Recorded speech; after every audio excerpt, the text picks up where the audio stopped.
Using one-component joint sealing compound. Nora floorings do not require extra joint sealing. However, Nora does offers one-component joint sealing compound for areas with special hygiene requirements. After fixing the flooring with adhesive, you must wait at least 24 hours before sealing the joints with the one-component joint sealing compound. Apply wax to an area at least 5 centimeters, 1.97 inches, wide around the seam. The wax must dry completely before milling, otherwise it will be impossible to properly remove the protruding parts later. Once the wax is dry, open the seam using a suitable joint milling machine or joint cutter and the Nora steel straight edge. Trim the ends touching the wall using a joint cutter.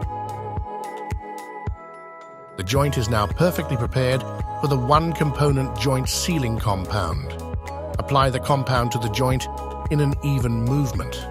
Caution: keep the smoothing spatula as flat as possible when smoothing the joint compound, otherwise hollow joints may occur, making the seam prone to dirt incidents later. Allow the joint sealing compound to harden for at least 12 hours. Do not walk on the surface during this time. Then simply peel off the excess material next to the joint by hand.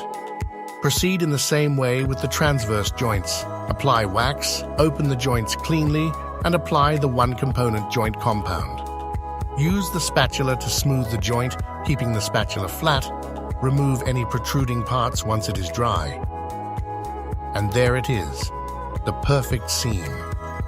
A suitable adhesive tape can be used as an alternative to liquid wax when sealing norament joints.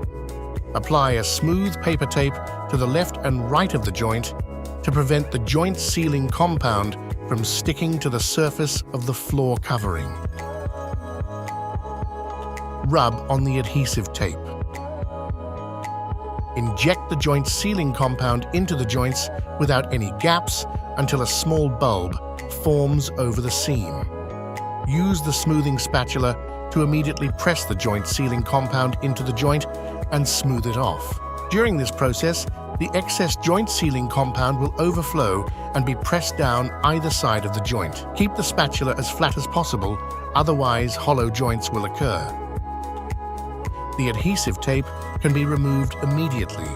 Once these are dry, you can also seal the transverse joints using the same procedure.